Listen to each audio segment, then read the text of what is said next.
Josette Bauer, ou Paulette Fallet, sa nouvelle fausse identité, évadée de la prison suisse de Berne depuis 2 ans, de retour d'Algérie, se cache à Paris. Elle ne fréquente plus que la pègre, la French Connection, ses seuls amis, les seuls qui n'iront pas la balancer aux flics. Josette fait partie des leurs. Elle ne peut plus revenir en arrière, elle est coincée. On ne fréquente jamais le milieu sans conséquence. Jean-Robert l'a aidée. Il faut qu'elle lui rende l'appareil. Et ça tombe bien. Il doit envoyer par valise des fausses pièces d'or Napoléon en Espagne. Et qui mieux que Josette pour faire le sale boulot?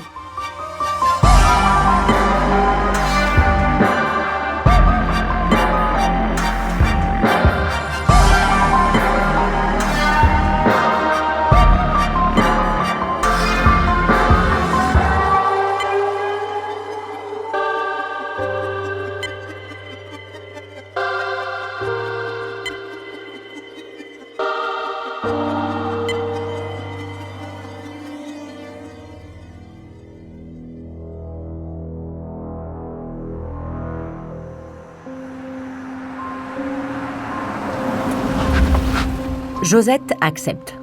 Elle n'a pas le choix. Direction Madrid avec une valise pleine d'or. Elle n'a pas d'état d'âme. Elle sait très bien qu'elle participe à une grosse escroquerie. Et alors? Arrivée dans la capitale espagnole, Josette n'est pas à l'aise. Les règlements de compte au sein du milieu, les bagarres entre trafiquants, les vengeances, les exécutions fréquentes, ce n'est pas son monde. Sa mission terminée, Josette décide de s'exiler vers Alicante pour se relancer dans l'équitation.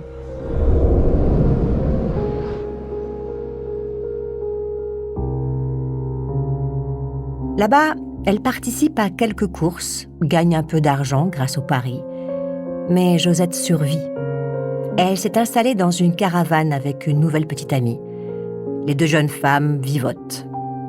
Elle rêve de s'installer en Afrique du Sud, loin de la cavale, loin des criminels de la French Connection.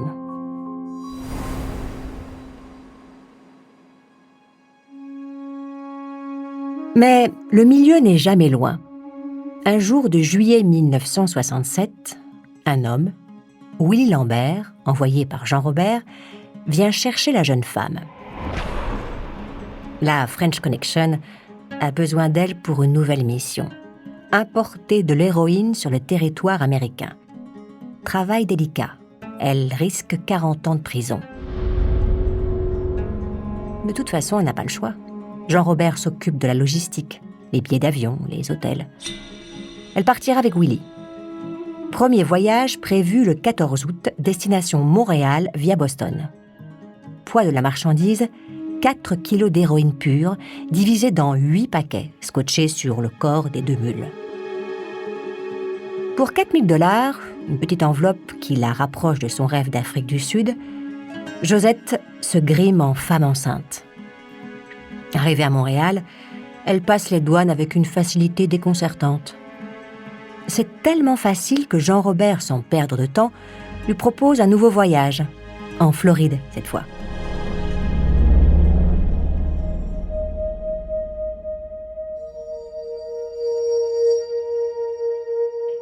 Départ de Cannes le 20 août, avec Willy Lambert, à bord du bateau de croisière italien le Federico C. Dans leur valise, quelques dizaines de kilos d'héroïne pure. Durée de la traversée, 11 jours.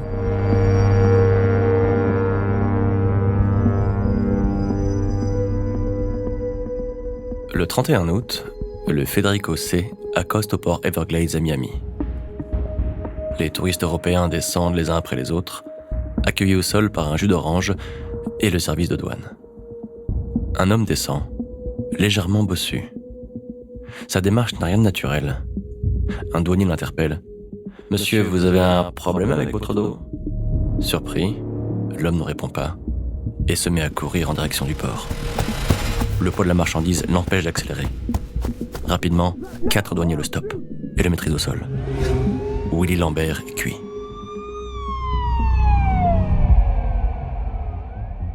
Ils ont eu Willy. Josette lui avait bien dit d'attacher correctement l'héroïne. Elle, vêtue d'une jolie robe cintrée, est passée devant les douaniers avec un discret sourire. Ils n'ont rien vu. Physiquement, Josette est insoupçonnable. Elle n'a plus sa beauté des premiers jours, mais elle n'a rien perdu de son charme. Quand Willie s'est fait arrêter, elle n'a pas hésité une seconde. Son jus d'orange à la main, elle un taxi, indique l'adresse de l'hôtel à Miami. Elle transporte 4 kilos d'héroïne sur elle. Il faut aller vite.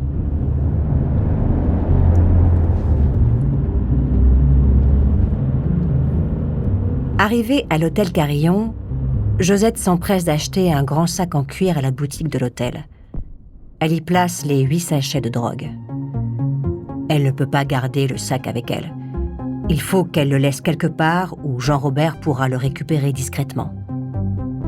Une consigne. La plus proche est à la gare routière de Greyhound. Josette ne réfléchit plus.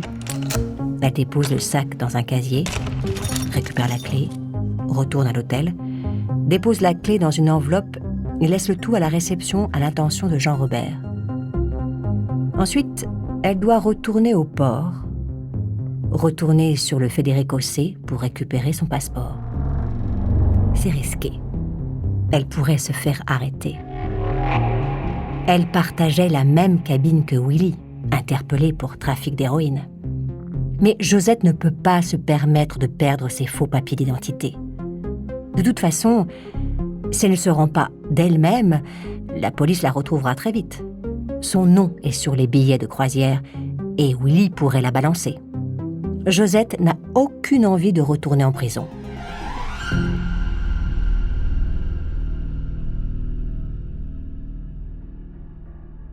Les agents de la douane l'attendent.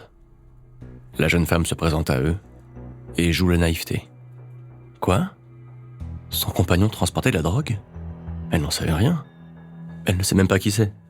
Elle ne sait même pas ce que c'est. Les douaniers exultent. Ils viennent de saisir la plus grosse prise de drogue du pays. Une petite dizaine de kilos. 9 millions de dollars. Willie Lambert n'a pas pu agir seul. Sa compagne de voyage est forcément complice. Mais il ne trouve rien sur cette Française. Paulette Fallet n'a pas de casier judiciaire et elle ne semble pas transporter de l'héroïne. Qu'importe. Aux États-Unis, on ne rigole pas avec les trafiquants de drogue. Elle est envoyée, avec Willie, dans la prison de Miami. Accusée de trafic et d'appartenance à une organisation criminelle, les deux compères risquent gros, jusqu'à 90 ans de prison sur le sol américain. Le bureau de narcotiques se saisit du dossier. Interrogatoire, prise d'empreintes, photos. Paulette Fallet n'est pas celle qu'elle prétend être. Il s'agit en réalité de Josette Bauer, une Suissesse recherchée depuis 3 ans par Interpol après s'être évadée de prison. C'est une longue enquête qui démarre. Qui est cette Josette Bauer ? Avec qui travaille-t-elle ? Avant de continuer cet épisode, nous voulions vous remercier pour votre écoute. Si vous voulez continuer de nous soutenir, abonnez-vous à la chaîne Bababam Plus sur Apple Podcasts. Cela vous permettra une écoute en avant-première et sans interruption. Ou bien écoutez ce message de notre partenaire, sans qui ce podcast ne pourrait exister. Ne partez pas, on se retrouve tout de suite.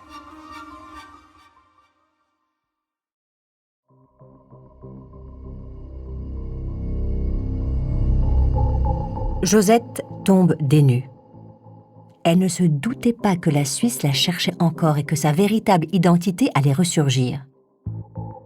Mais pour le moment, ce qui l'inquiète le plus, c'est le sac d'héroïne qu'elle a laissé à la gare routière. Jean-Robert a-t-il eu son message ? A-t-il pu récupérer le sac ? Si la police le trouve, elle est fichue. Les Américains n'ont rien contre elle pour l'instant. Elle espère même être libérée. Le sac, c'est l'unique preuve de son implication dans le trafic. Ces 2 avocats sentent l'inquiétude de la jeune femme. Ils insistent pour qu'elle révèle son secret. Josette cède. Pour tenter de sauver leur cliente, les 2 avocats proposent de récupérer le sac et de détruire la marchandise. Affaire conclue. Quel manque de prévoyance. En voulant prendre la clé à la consigne, les 2 avocats de Bauer Maître Prebisch et Pollack ont laissé leur nom à l'hôtel. Après avoir récupéré l'héroïne, personne ne sait vraiment comment ils l'ont fait disparaître. L'ont-ils revendue, utilisée à des fins personnelles, ou, comme ils l'affirment, détruite dans les toilettes? Quoi qu'il en soit, leur mission a échoué, et les deux avocats, Prebisch et Pollack, sont inculpés à leur tour pour trafic. De son côté, Josette est mouillée jusqu'au cou et pourrait passer le reste de sa vie en prison. Puisqu'elle n'a rien à perdre, les autorités américaines lui proposent un marché. Josette doit collaborer avec les 160 agents qui travaillent sur cette affaire. Dire tout ce qu'elle sait sur la French Connection. En échange, les États-Unis s'engagent à réduire sa peine et promettent d'empêcher toute extradition en Suisse. La Genevoise accepte. Elle est condamnée à 5 ans de prison pour trafic et 2 pour association de malfaiteurs. Au vu du contexte, elle s'en sort très bien.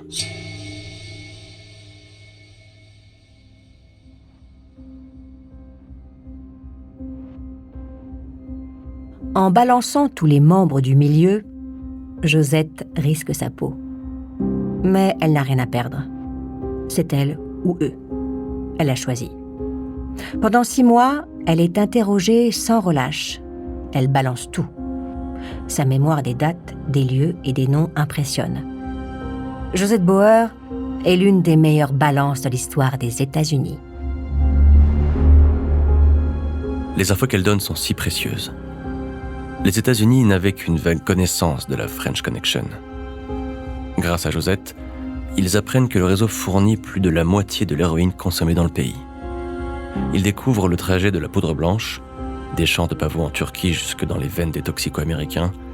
Ils obtiennent les noms de quasiment tous les membres de la French. Josette est une mine d'or d'informations. Son témoignage permet l'arrestation d'une 30aine de trafiquants en Suisse, en France, en Italie et aux États-Unis. Elle balance même son mentor, Jean Robert. La French Connection vacille. Comprenant le risque qu'elle encourt en dévoilant tous ses renseignements, un juge de la cour américaine, le juge Mertens, place Josette sous sa protection. Il s'engage solennellement à honorer la promesse des États-Unis. La peine de Josette sera courte et elle ne sera jamais rendue à la Suisse.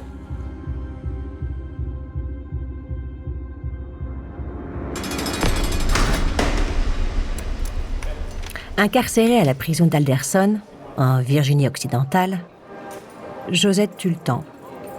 Les prisons américaines n'ont rien à voir avec celles de Suisse.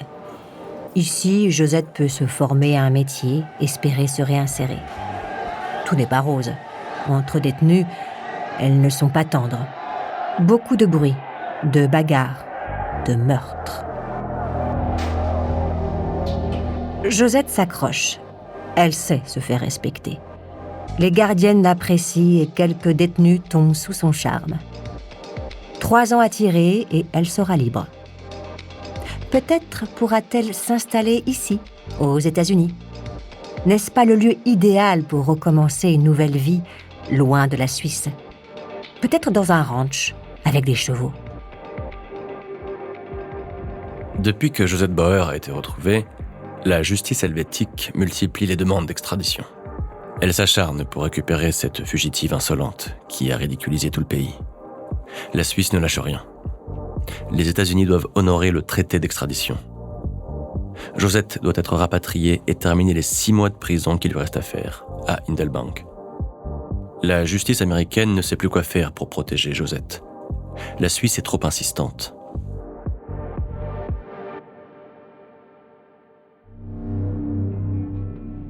Septembre 1969, la plupart des têtes pensantes de la pègre française ont été arrêtées, jugées et emprisonnées.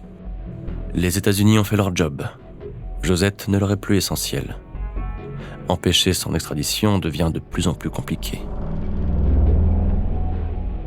En septembre, Alan Yarborough, l'agent des douanes responsable de l'arrestation de Josette et Willie, se présente au pénitencier d'Alderson, accompagné de 2 adjoints. Ils viennent voir Josette. Les États-Unis ne sont plus en mesure d'honorer leurs promesses. La Suisse est trop insistante. La protection de Josette pourrait mettre en péril l'accord d'extradition entre les deux pays. Des enquêteurs français et des Suisses veulent l'interroger. Ils vont venir jusqu'à elle. Ce n'est qu'une question de temps. Les 3 agents américains insistent lourdement sur un point. Il ne faut surtout pas, sous aucun prétexte, que Josette Bauer ne s'évade.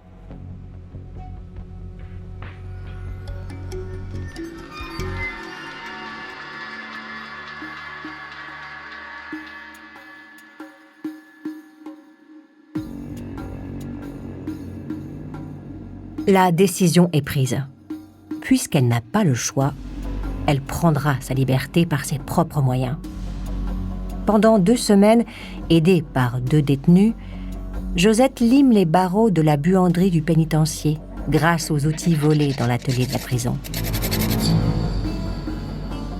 Tous les soirs, de 20h à 22h, les 3 prisonnières se rapprochent un peu plus de la sortie.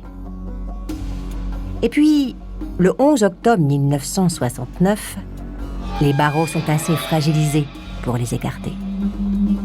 Josette, sa compagne de prison et une 3e détenue profitent que la gardienne regarde la télévision. Elles sont sans surveillance. Elles franchissent sans un bruit les murs de la prison et passent au-dessus de l'enceinte couverte de barbelés. Elles sont libres. Elles couvrent aussi vite que possible, suivant la ligne de chemin de fer qui borde Alderson. Puis, elles volent une voiture, direction le Mississippi.